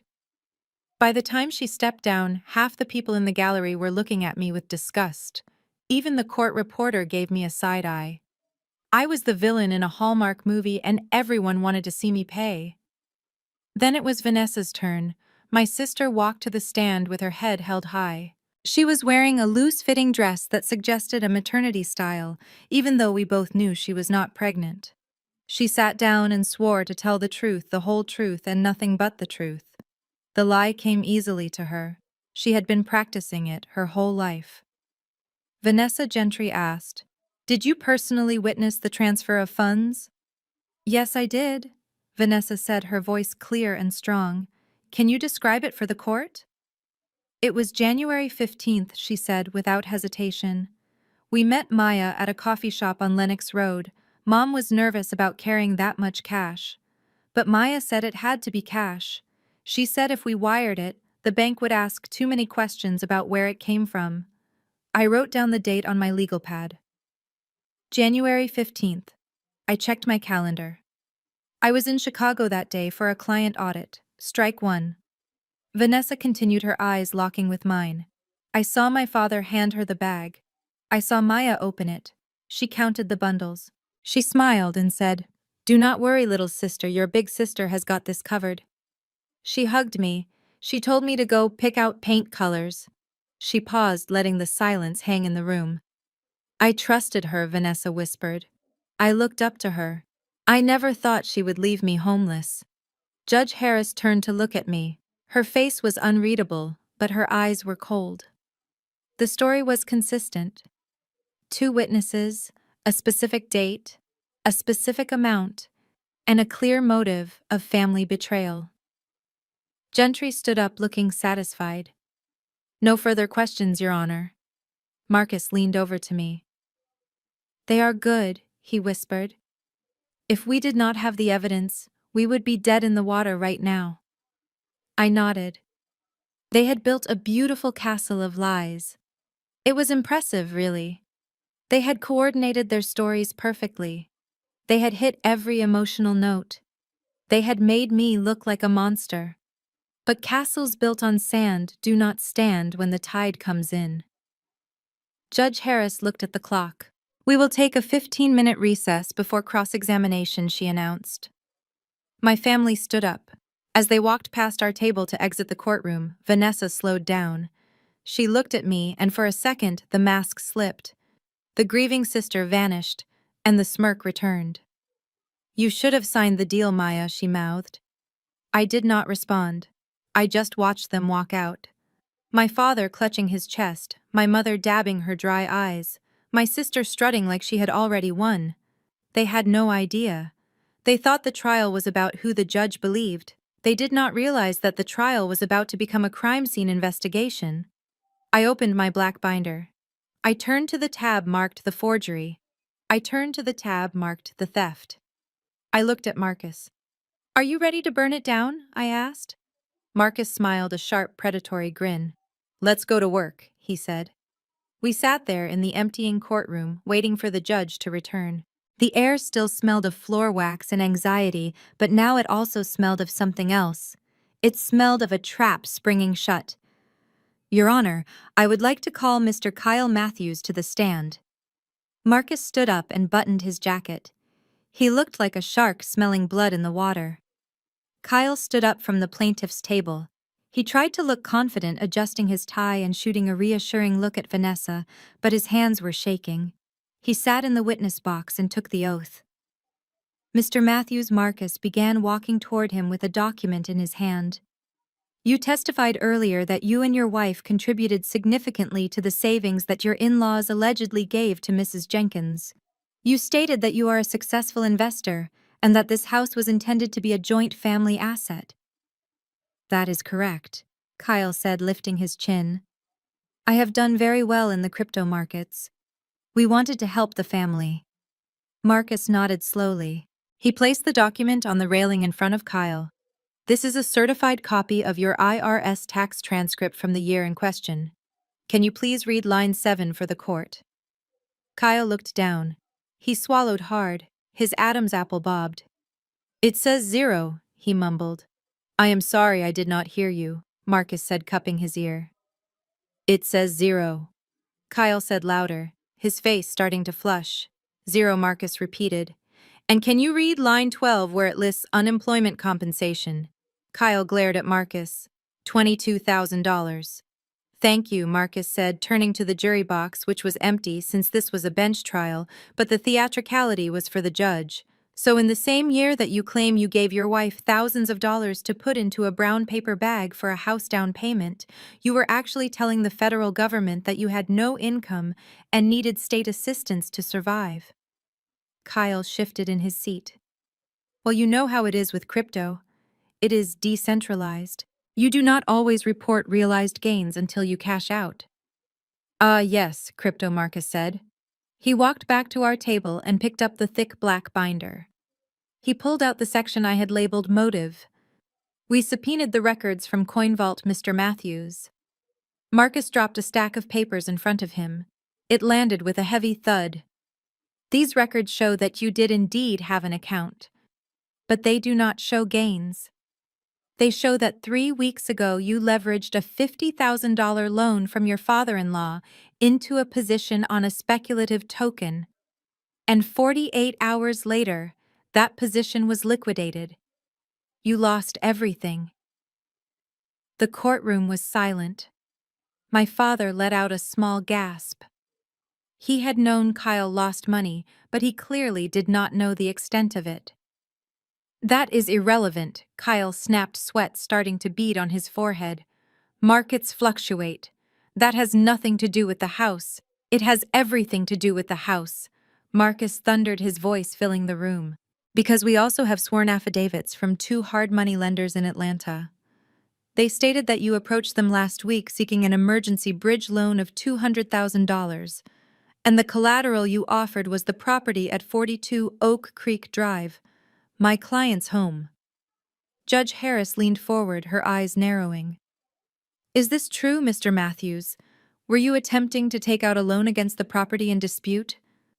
Kyle looked at the judge, then at the papers, then at the loan sharks in the back of his mind. He was cornered. The lie had collapsed.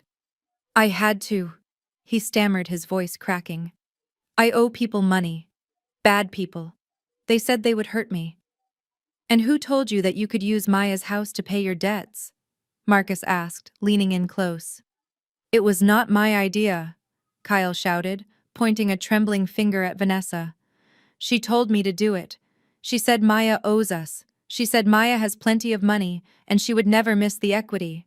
Vanessa said we could sue her, get the title, flip the loan, and Maya would just think it was a family arrangement. She planned the whole thing. A collective gasp went through the courtroom. Vanessa jumped to her feet, her face twisted in fury.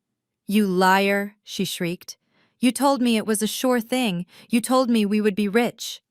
Order. Judge Harris slammed her gavel down. Order in this court. Sit down, Mrs. Matthews, or I will have you removed. Vanessa sank back into her chair, but the damage was done. The united front of the loving family had shattered. They were turning on each other like rats on a sinking ship. Marcus looked at Kyle, who was now breathing heavily, his face red with humiliation and fear. No further questions, Your Honor. Kyle practically ran off the stand, refusing to look at his wife or his in-laws. He slumped into his chair at the far end of the table, putting his head in his hands. My parents looked shell-shocked. Their narrative of the benevolent elders helping their children had just been exposed as a conspiracy to commit mortgage fraud. But I was not done with them, not yet.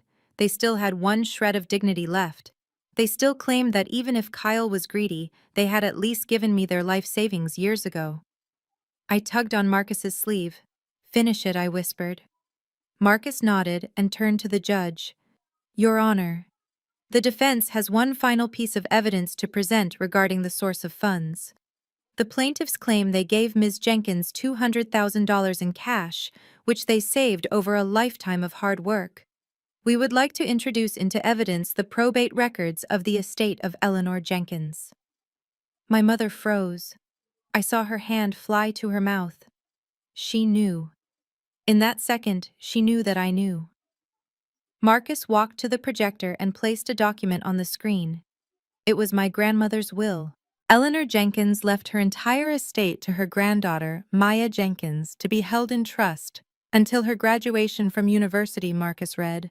The value of that estate was $150,000. He switched the slide.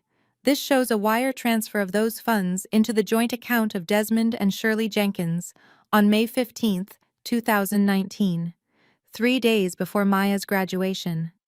He switched the slide again, showing the withdrawal slips. And this shows that within 2 weeks that money was spent. Not on Maya, but on a Mercedes for Vanessa, on a carnival cruise for Desmond and Shirley, and on cash withdrawals. My father was shaking his head, muttering no, no, no under his breath. Marcus turned to face my parents. You told this court you gave your daughter your life savings in a brown paper bag. The truth is, you never had any savings. You stole your daughter's inheritance. You forged her signature as a trustee. You spent her future on your luxury. And now 5 years later, when you ran out of money again, you tried to steal the house she built with her own 2 hands to cover up your son-in-law's gambling debts. The silence in the courtroom was absolute. It was a heavy, suffocating silence. Every pair of eyes in the room was fixed on my parents.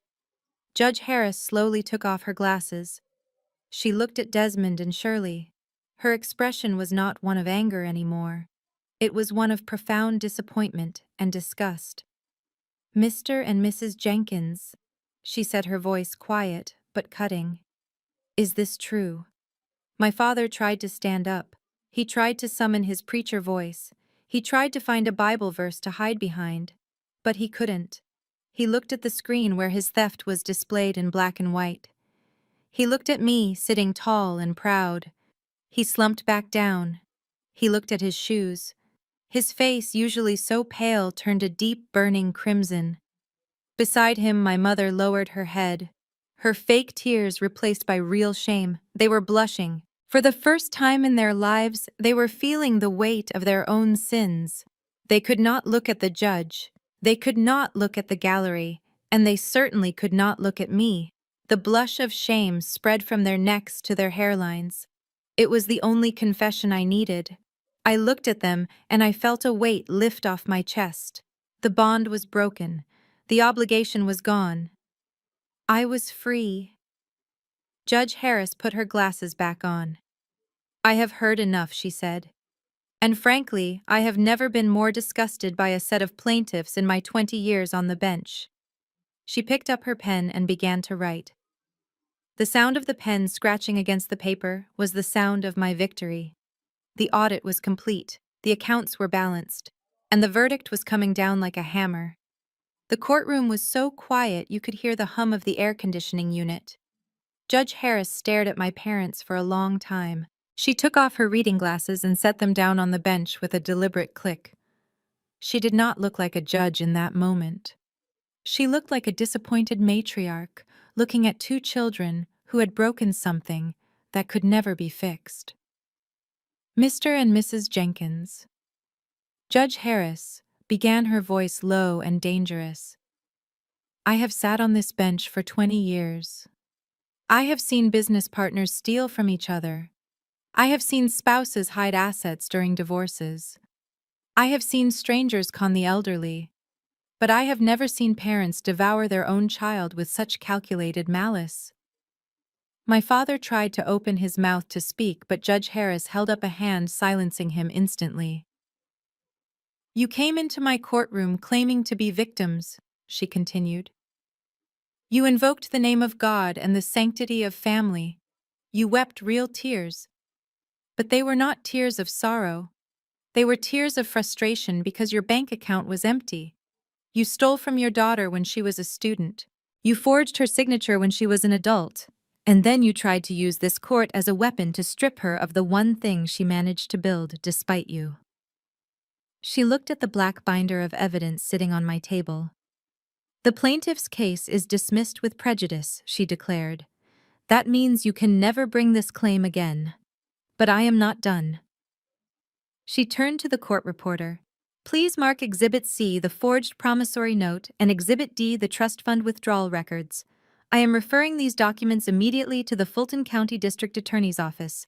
There is probable cause here for felony forgery, wire fraud, and grand larceny. Mr. Gentry, I suggest you advise your clients to find criminal defense counsel. They are going to need it." My mother let out a strangled cry, clutching my father's arm. Criminal charges! They had expected to lose the house, maybe pay a fine. They never imagined they would leave the courthouse as suspects in a felony investigation. Furthermore, Judge Harris said, her eyes locking onto mine, "I am declaring Maya Jenkins the sole and rightful owner of the property at 42 Oak Creek Drive.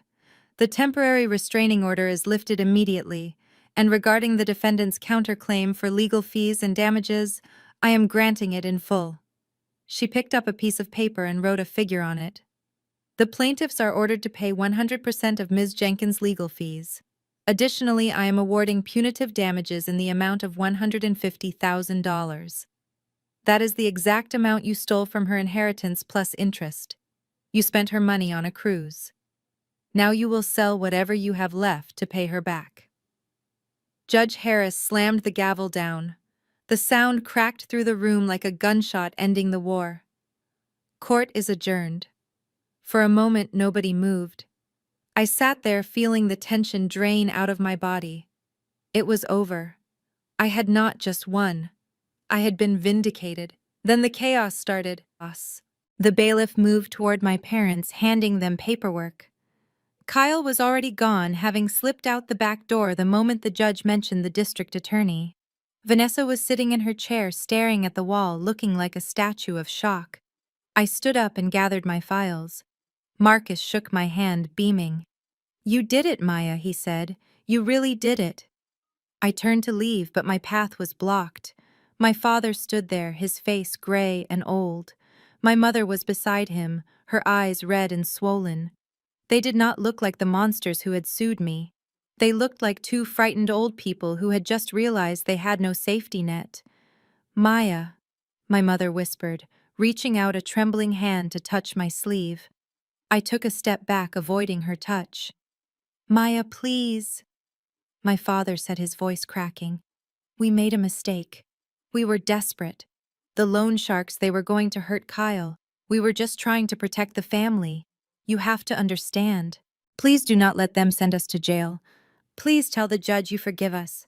If you drop the criminal complaint, maybe they will be lenient. I looked at them. I looked at the people who had raised me. For 30 years I had tried to be enough for them. I had tried to buy their love with good grades, with obedience, with money. And in return, they had tried to destroy me. I understand perfectly, I said, my voice steady and calm. You were trying to protect the family. But you forgot one thing, Dad. I am part of the family too. Or at least I was supposed to be. But you did not protect me. You sacrificed me. Maya. We are your parents, my mother sobbed. We are old. We have nowhere to go. If we have to pay that money, we will lose our house. I looked at her and felt nothing. No anger, no sadness, just a profound sense of indifference. Then you should probably call Vanessa, I said. I hear she is looking for a roommate. I walked past them. I walked down the center aisle of the courtroom, my heels clicking on the floor. Maya, wait. My father called out behind me. Maya, do not walk away from us. I pushed open the heavy wooden doors and stepped out into the hallway. I did not look back. I kept walking past the elevators, past the security checkpoint, and out into the bright, blinding sunshine of downtown Atlanta. I took a deep breath. The air tasted sweet. It tasted like freedom. The fallout was swift and brutal. The wheels of justice, which had seemed so slow during the lawsuit, suddenly began to spin at terrified speed. Within 30 days, my parents' house was on the market. It was a foreclosure sale. They had taken out so many second mortgages and hidden loans to fund Vanessa's lifestyle that there was barely any equity left. The proceeds from the sale went to pay my legal fees and the judgment Judge Harris had ordered. They moved into a small one-bedroom apartment in a rough part of town. The last I heard, my father was working as a greeter at a hardware store to make ends meet. Kyle did not get away. The hard money lenders he owed were dangerous, but the FBI was faster. My evidence regarding the crypto fraud and the loan applications triggered a federal investigation. He was arrested 2 weeks after the trial at the airport, trying to board a flight to Mexico. He is currently awaiting trial for wire fraud and bank fraud. Vanessa filed for divorce the day he was handcuffed, claiming she was a victim of his schemes. But the court of public opinion had already convicted her.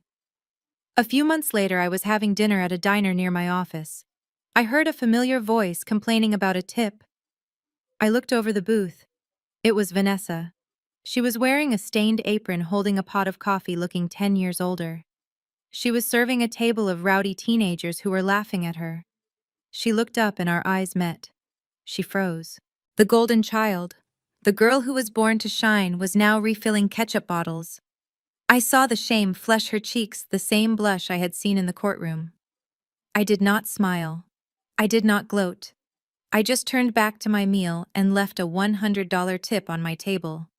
Not for her, but because I could. As for me, I made changes. I hired a contractor to remove the locks my family had glued shut. I installed a state-of-the-art security system with cameras covering every inch of my property. I finished the basement, but not for a tenant. I turned it into a home gym and a wine cellar. It has been 6 months since the verdict. My house is quiet now. It is peaceful. I was sitting on my back patio yesterday evening watching the sunset. The sky was a brilliant mix of purple and orange, painting the clouds in colors that reminded me of a bruise healing. I had a glass of wine in one hand and a book in the other. My phone buzzed on the table. I picked it up. It was a text from a number I did not recognize, but I knew who it was. Maya, it is Mom. Please answer. We are struggling. Dad's medication is expensive. We barely have food in the fridge. We know we messed up. but we are still family. Can you spare anything? Just a little to help us get by." I stared at the screen. A year ago, that text would have sent me into a panic. A year ago, I would have transferred money I did not have just to stop the guilt. A year ago, I would have let them drag me back into the dark. But I am not that woman anymore. That woman died in a courtroom when she realized her parents loved her money more than they loved her. I thought about the forged signature. I thought about the stolen inheritance. I thought about the basement they wanted me to live in. I did not feel guilty. I felt proud. I had broken the cycle. I pressed my thumb against the screen. I did not type a reply. I tapped the little icon in the corner. Block contact. Confirm block. The message disappeared. The phone went silent. I put the phone down and took a sip of wine. I looked out at my beautiful backyard at the tall oak trees swaying in the wind. I was alone, but I was not lonely. I had my friends. I had my career. And most importantly, I had my self-respect. Family isn't about whose DNA you share. It isn't about who you grew up with. Family is about who stands by you when the world falls apart. And sometimes the most important person you need to stand by is yourself. If you are watching this and you are trapped in a cycle of toxic loyalty, I want you to know something. You are allowed to walk away. You are allowed to save yourself. It is not selfish. It is survival. Thank you for listening to my story. If you enjoyed seeing justice served, please hit that like button and subscribe to the channel. And tell me in the comments, have you ever had to cut off a family member to save your own peace? I am Maya Jenkins, and this is my house. And the only people allowed inside are the ones who know how to knock with respect.